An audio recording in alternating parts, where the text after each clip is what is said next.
have a hard time getting your monthly spread into your journal? Does the thought of creating your weekly spread make you feel like going back to the comfort of your bed? I totally understand you. But before I show you how I do mine, I'm going to cover the basics of my small humans and myself. I need coffee. I would not last in an apocalypse without my coffee.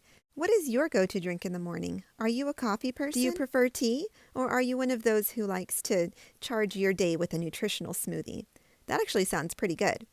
Great, we're sufficiently fed and caffeinated. Let's start this. I decided for this quarter that I'm going to get past my fear of the white page by approaching it with a very structured and rule-oriented strategy. Hear me out. I'm not saying journaling has to be all business, but if you're stuck, let's get unstuck together by just getting some structure on the page. Then once we have our journaling pants on, we can accessorize with some artwork. I was also stuck on artwork. I had plans of bows and Valentine's envelopes, so many cute ideas that I saw on Pinterest and everywhere else. But my struggle is time. So at this time, I'm going to use stickers, stamps, and washi tape. My basic monthly template is pretty neutral. I have a palette that I refer to and loosely have ingrained in my brain so that when I have a few minutes, I can add some more, fun stickers and whatnot to my monthly and weekly spreads. I have curated my collection of washi and stickers to my palette and my interest in florals and cottagecore, even foresty themes. I'm trying to get a little bit more of that in order to remind me of open floral fields and relaxing energy that I get whenever I go camping. Now, you don't need to have all of these artsy things, but I like to look at that kind of stuff. It's more like ephemera, and it gives me good feelings whenever my to-do tasks are too heavy and I'm having a very busy day. Anyway, let's go ahead and get into how I do the monthly spread. So, measuring the boxes. I use 2.5 centimeters tall by 3 centimeter wide measurements for each box. You can use a ruler, or my favorite method is to mark a bookmark or something to make it easier to remember my measurements, and I can keep it in my index pocket that I have in front of my book. My left page has 4 boxes across and 4 boxes down. Most months will require more rows, 5 or 6, but not February, at least not in 2026. Line them with pencils so that you can erase any mistakes if you mess up. I'm glad I used pencil first because originally I didn't have as much clearance at the top as I wanted this month. Decide where you want to start your week. Mine starts on a Sunday. Because of that, my Thursday starts in the crease of the right page. Go ahead and write the names of the week on the top. I chose to write them in cursive, but you can write them in whatever print or language you'd like. Remember, this is your journal. You can't do it wrong if you know what you mean even when you are tired. Line the boxes with a highlighter.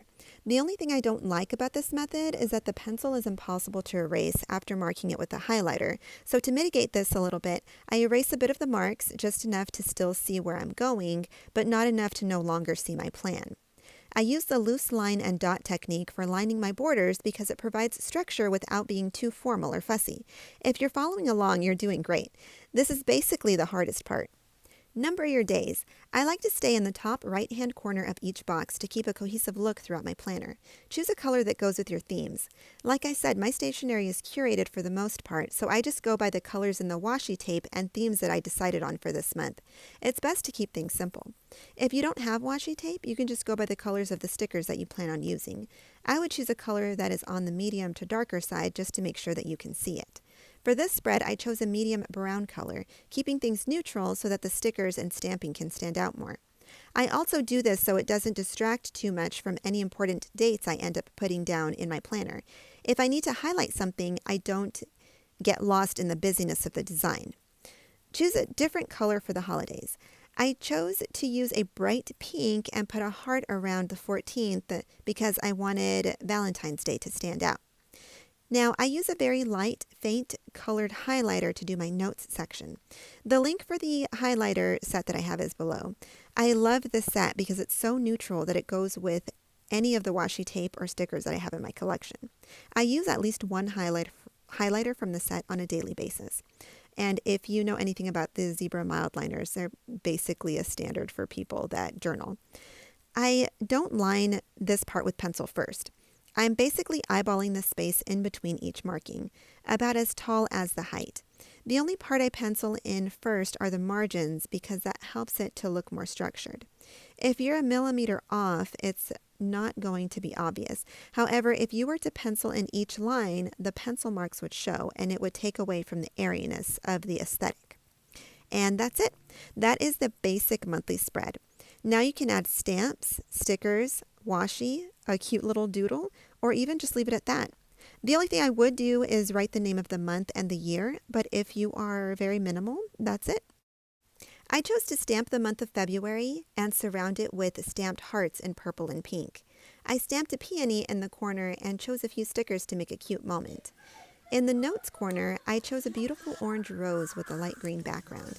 The top of the page was missing something, so I added an encouraging quote to keep me motivated to remember the little moments in life that make it worth living.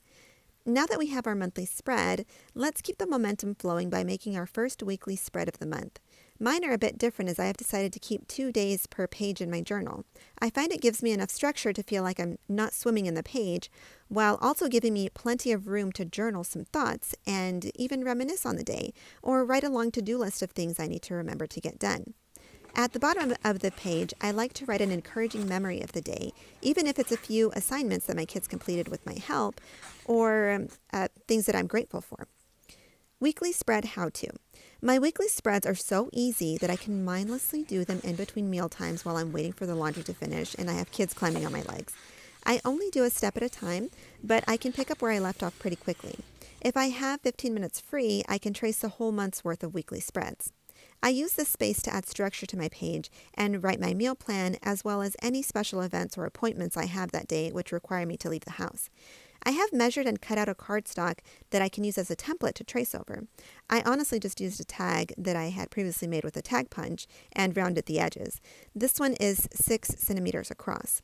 The height of the rounded rectangle that I have for each day is basically eyeballed, but I measured it for you.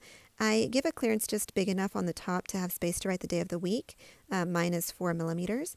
And just line up each of the tops first before flipping my little tool and going in and rounding the bottom corners. And they come out 4 centimeters and 8 millimeters tall. If you can't follow along with this part exactly, go ahead and just make some rectangles that are evenly spaced on the top of your page. I like to write the days of the week right in the middle of that top pencil line before going in with my marker. I don't highlight the day of the week. I also lightly erase the lines that I penciled in to keep them as subtle as possible, since once I start tracing over them, I will not be able to erase them. This step is not necessary if you don't mind the pencil marks or if you're using a darker color than I am. I next highlight that with the same marker that I used for the monthly spread boxes. Doing this helps me to stay on theme for the month and helps me to quickly know what month I'm in since I change this color for each month in the quarter. I use the same loose line and dot method to trace over the lines. I use the same color I used for the days of the month on the calendar spread and stay in the right corner of each rounded rectangle for the reasons I mentioned before. After the hard part is done, I get to add stickers. This is my favorite part. I found that when I used more stickers, I was happier when I wrote in my journal. My favorite weekly spread in January had 9 stickers across both right and left pages. I hope this goes without saying that adding stickers right now is optional. If you choose to add stickers based on what day you're having, that is great. I add stickers at this time because my life is super busy and I have to use whatever time I get to beautify my journal whenever I get a free moment. Doing it all in one go helps me keep the theme cohesive and relaxes me as I flip through my pages. Anyway, I hope you found this video helpful. Let's be friends. I want to build a community of journalers and stationery lovers who are just as obsessed with journaling and stationery as I am. Let me know what else you would like to see on this channel and remember to like and subscribe. See you in the next one. Bye.